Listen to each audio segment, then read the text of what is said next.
جانا چاہتا، لیکن آیات کا لطف اٹھائیے۔ فلا اقسم بالشفق، وہ صرف جیسے کہ اسلام کی تعلیمات دنیا میں ایسے رہ گئی تھی تو جیسے شفق ہوتی ہے، سورج غروب ہو چکا تھا، سورج دین کا سورج،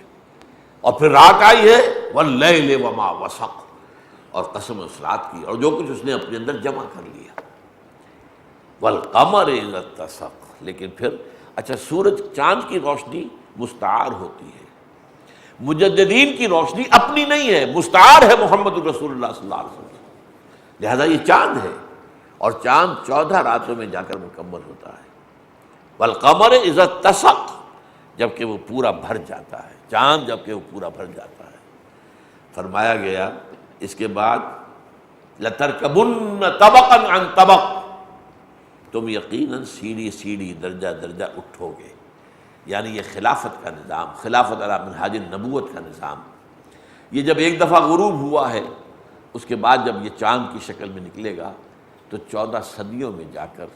اس کی تجدید کامل کا مرحلہ آئے گا، اور درجہ بدرجہ سیڑھی جیسے یہ بھی تدریج۔ تو میں نے آج کی گفتگو کا عنوان رکھا تھا تدریج، کائنات کی تخلیق میں تدریج، انسان کے تخلیق میں تدریج، نبوت و رسالت کی تکمیل میں تدریج، اور اس کے بعد یہ کہ آخری اس خلافت نظام کی تدریج، کہ یہاں تک کہ خلافت علی منہاج النبوت پوری دنیا پر قائم ہو کر رہے گی۔ اس کا قافلہ جو ہے، یوں سمجھیے کہ یہ قافلہ ملت اسلامی جو ہے، یہ جزوی مجددین 1400 برس کے اندر آنے والے، ان سے گزرتے ہوئے اب تجدید کامل کے مرحلے پر کھڑی ہوئی ہے۔ اب اللہ کا دین پورا کا پورا بحیثیت کامل دنیا میں دوبارہ قائم ہوگا، اور اب جب قائم ہوگا تو یہ دنیا گلوبلائز ہو چکی ہے، اب یہ نظام گلوبلائز ہوگا، اب یہ معاملہ تو دنیا گلوبلائز تو ہو چکی ہے، لہذا اب جو یہ نظام آئے گا تو یہ ہوگا پورے کل روئے ارضی پر۔ البتہ اس قافلے کے لیے جو جزوی کوششیں ابھی ہو رہی ہیں، چھوٹی ہو رہی ہیں، اور خاص طور پر پاک و ہند میں جو کوششیں ہوئی ہیں، بر صغیر ہند و پاک جسے ہم کہتے ہیں، اس کے اندر رفتہ رفتہ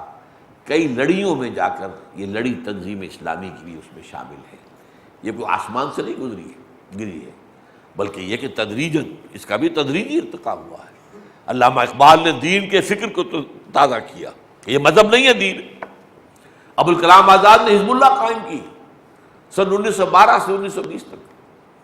اس کے بعد مولانا مودودی آئے 1941 سے 51 تک، وہ اسی کی جد و جہد، اصولی انقلابی جد و جہد میں لگے رہے، پھر ہم نے اس کام کو شروع کیا ہے۔ تو یہ اصل میں تدریجی ارتقاء ہے، ابھی ہو سکتا ہے 1-2 منزلیں، 1-2 نسلیں اور بیت جائیں، لیکن اس کے بعد ہونا ہے لازماً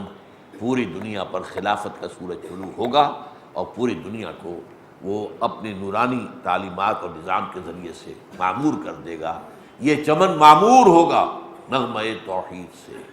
یہ شب گریزہ ہوگی آخر جلوہ خورشید سے، اور یہ چمن معمور ہوگا نغمہ توحید سے۔ یہ علامہ اقبال کا شعر ہے، تو یہ ہو کر رہے گا، اور تنظیم اسلامی در حقیقت اسی کی ایک کڑی ہے، اسی کی ایک جد و جہد کرنے کے لیے ایک ہیئت جماعت، ایک ہیئت تنظیم ہے۔ اب یہ کام آپ لوگوں کا ہے، سوچیں، غور کریں، پرکھیں، اس کے فکر کو پرکھیں، اس کی ہدف کیا ہے وہ اس کو سمجھیں، طریقہ کار کیا ہے اس کو سمجھیں، اس کا طریقہ تنظیم کیا ہے اس کو سمجھیں، اس کا طریقہ تربیت و تزکیہ کیا ہے اس کو سمجھیں۔ یہ تفتیش آپ کی جو ہے، یہ اس کے لیے ریسرچ، یہ بھی خود جہاد فی سبیل اللہ کا حصہ ہے۔ جب نیت یہ ہو کہ ہمیں اس کام میں لگنا ہے، اب ہمیں دیکھنا ہے کون سی جماعتیں تو ہیں، ان جماعتوں میں آپ تلاش کیجئے۔ وہ حدیث میں آپ کو سنا چکا ہوں کہ میری امت میں ایک جماعت ہمیشہ لازماً حق پر قائم ہوگی، تو اس سے کوئی استثناء نہیں ہے، کوئی نہ جماعت تو موجود ہے، اس کو تلاش کرنا آپ کا کام ہے۔ اقول قولی ھذا واستغفر اللہ لی ولکم ولسائر المسلمین والمسلمات۔